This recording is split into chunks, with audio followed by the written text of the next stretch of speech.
Hi friends, அனைவருக்கும் வணக்கம். தலையை சுற்றும் எக்ஸிட் போல் கணக்கு எங்கே இடிக்கிறது, என்னதான் முடிவு என்பது தான் பார்க்க போகிறீங்க. இப்போ பார்த்தீங்கன்னாக்கா திமுக, அதிமுக, டிவிகே இந்த 3 பெருங்கட்சிகளுக்கு தான் போட்டி நிலவுகிறது. திமுக தான் மீண்டும் ஆட்சி வரப்போகுது. அதுக்கடுத்து பார்த்தீங்கன்னா ஏடிஎம்கே தான் ஆட்சிக்கு வரப்போகுது. அப்படிலாம் தாவாக்கே தான், அதை டிவிகே சொல்கிறாங்க. விஜய் கட்சி தான் ஆட்சிக்கு வரப்போகுதுன்னு சொல்லிட்டு பல்வேறு கருத்து கணிப்பு முடிவுகள் வந்து வெளியிட்டிருக்காங்க. அந்த கருத்து கணிப்பு முடிவுகள் பற்றி என்ன சொல்கிறாங்க, கரெக்டாக மக்களுக்கு என்ன சொல்கிறாங்கன்றது தான் இந்த வீடியோவில் பார்க்க போகிறீங்க.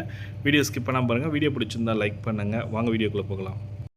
இந்த நேரத்தில் 5 மாநிலங்களுக்கு வாக்குப்பதிவு முடிந்ததும் நாங்கள் துல்லியமாக கணித்து விட்டோம், இதோ உங்கள் பார்வைக்கு கொண்டு வந்துள்ளோம் என்று பல்வேறு கருத்து கணிப்பு நிறுவனங்கள் நேற்று தேர்தல் பிந்தைய கருத்து கணிப்பு வெளியிட்டிருந்தன. 2 நாட்கள் முன்னாக அதுவும் ராக்கெட்டுகளை விண்வெளிக்கு அனுப்பும் போது தெரிவிக்கப்படும் கவுண்டவுன் போலவே கருத்து கணிப்பு முடிவுகள் வெளியிடப்பட்டது. 2 நாட்கள் முன்பே இன்னும் 48 மணி நேரம், இன்னும் 24 மணி நேரம், இன்னும் 24 நிமிடங்கள் என்று எதிர்பார்ப்புகளை எகிர வைத்து விட்டன.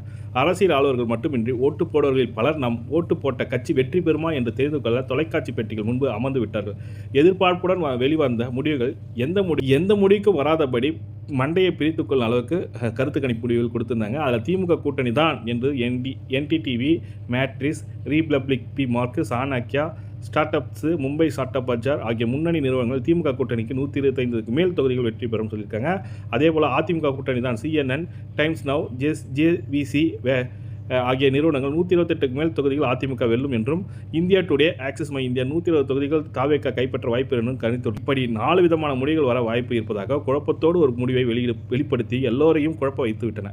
ஏற்கனவே 4 முனை போட்டி களத்தில் ஏற்பட்டது போல் 4 விதமான முடிவுகள் வரலாம் என்பதுதான் தமிழகம் முழுவதும் வரும் கருத்துக்கள். அதாவது திமுக ஆட்சிக்கு தக்க வைக்கும், அதிமுக மீண்டும் ஆட்சிக்கு வரும், ஒருவேளை தாவேக வென்றால் ஆச்சரியப்பட தேவையில்லை சொல்லியிருக்காங்க. இல்லை இந்த குழப்பத்தில் தொங்கு பாராளுமன்றம் உருவாக்குவதுதான் வாய்ப்பு என்று இப்படி 4 விதமான கருத்துக்கள் நாலா பக்கங்களும் பேசப்பட்டு வருகிறது. கடந்த காலங்களில் 3 அல்லது 4 முனை போட்டிகள் ஏற்படும். கடைசியில் திராவிட கட்சிகளும் 2லும் ஒன்றுதான் என்பதை உறுதியாக கணித்துவிட்டார்கள். ஆனால் இந்த முறை புதிதாக வந்த தாவேகா, அதாவது டிவிகே தாக்கம் தான் தேர்தல் முடிவு பற்றி எதிர்பார்ப்பிலும் கடும் தாக்கத்தை ஏற்படுத்தி வருகிறது. இதற்கு முக்கிய காரணம், தொடக்கத்தில் விஜய் சென்ற இடங்கள்லாம் கூடிய கூட்டங்கள் எல்லோரையும் திரும்பி பார்க்க வைக்க தவறில்லை. ஆனால் நடிகர் என்றால் கூட்டங்கள் கூட தான் செய்யும், இதெல்லாம் ஓட்டாக மாறிவிடாது என்று ஆறுதல் படுத்தி கொண்டார். ஆனால் ஓட்டுப்பதிவின் போது எல்லா இடங்களிலும் பரவலாக விசில் சத்தம் கேட்டதான் எல்லா கட்சியும் அதிர்ச்சி அடைய வைத்துவிட்டன.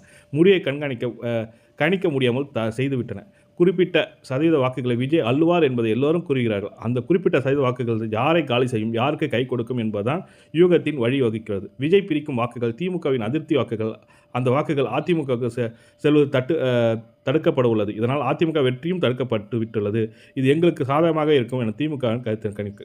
ஆனால் அதிமுகவினர் கணிப்பு வேறு விதமாக உள்ளது. திமுக மீதான அதிருப்தி ஓட்டுகள் மொத்தம் தாவேகா பக்கம் திரும்பி இருப்பது. எங்களுக்கு கிடைக்கும் முக்கியமான சிறுபான்மையர் வாக்குகள் எங்களை திமுகவுக்கு அதிகமாக கிடைக்கும் சொல்லியிருக்காங்க. அதை விட எங்களுக்கு கிடைக்கும். ஆனால் இந்த முறை எந்த வாக்குகளில் குறிப்பிட்ட சதவீதம் வாய்ப்பு விஜய் பக்கம் திரும்பும் என கூட்டி கழித்து பார்த்தால் எங்களுக்கு சாதகமாக இருக்கும் என்பது அதிமுக அசைக்க முடியாத நம்பிக்கை. இந்த 2 பிரதான கட்சிகளையும் தாண்டி தாவேகா எப்படி வெற்றி பெற முடியும்?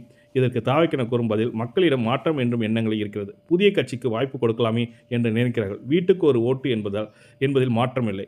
39 வயதுக்குட்பட்டவர்கள் 2,38,00,000 பேர் இருக்கிறார்கள். அவர்கள் 2,02,00,000 பேர் வாக்களித்துள்ளனர். அதில் ஒரு பங்கு எங்களுக்கு தான் விழுந்திருக்கும். எனவே நாங்கள் ஆட்சிக்கு வரும் சாத்தியம் உள்ளது என்கிறார்கள். ஒருவேளை இரட்டை இலக்கில் தாவேகா வெற்றி பெற்றால் இழுபறிக்கு வாய்ப்புள்ளது என்பதே மற்றொரு யூகம். எல்லா தேர்தல்களிலும் கருத்து கணிப்பு வெளியாகுவது வழக்கம்தான். சில பலிக்கும், சில பலிக்காமல் போகலாம். எல்லா தேர்தல்களும் அதை பார்த்து தான் வருகிறோம். இந்த தேர்தலில் மக்கள் எந்த மாதிரி முடிவுகளை யூகிக்கிறார்களோ அந்த முடிவு தான் கருத்து கணிப்புகளாக வெளியாகியுள்ளது.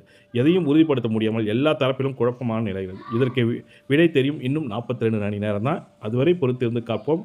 கண்டிப்பாக வெற்றி யாருக்கு என்பது திங்கட்கிழமை மே 4 தெரிந்துவிடும். இதுதான் நியூஸ் ஆர்டிக்கலாக கொடுத்துருக்காங்க. குழப்பமான நிலையிலேயே பார்த்தீங்கன்னாக்கா தேர்தல் கருத்து கணிப்பு முடிவுகள் கொடுத்துருக்காங்க. பார்த்தீங்கன்னாக்கா திமுக ஆட்சி பிடிக்கும், அல்லது அதிமுக ஆட்சி பிடிக்கும், இல்லை தாவேகா ஆட்சி பிடிக்கும், அல்லது தொங்கு சட்டசபை அது எந்த கட்சிக்கும் பெரும்பான்மை இல்லாமல் சட்டசபை கிடைக்குன்ற மாதிரி சொல்லி கொடுத்துருக்காங்க. இந்த குழப்பமான சூழலில் யார் வெற்றி பெறுவார்கள் என்பதை 78 மணி நேரம் கழித்து சொல்லுவாங்க. அதாவது மே 4 உங்களுக்கு ரிசல்ட் தெரியும். அந்த ரிசல்ட்டில் நீங்கள் ஓட்டு போட்ட கட்சி ஜெயிச்சுதான் என்பதை கமெண்ட்டில் சொல்லுங்கள். நீங்கள் எந்த கட்சிக்கு ஓட்டு போட்டீங்கன்றதை கமெண்ட்லையும் சொல்லிட்டு போங்க. தகவல் பிடிச்சிருந்தால் லைக் பண்ணுங்கள், கூடிய சப்ஸ்கிரைப் பண்ணுங்கள். நன்றி, வணக்கம்.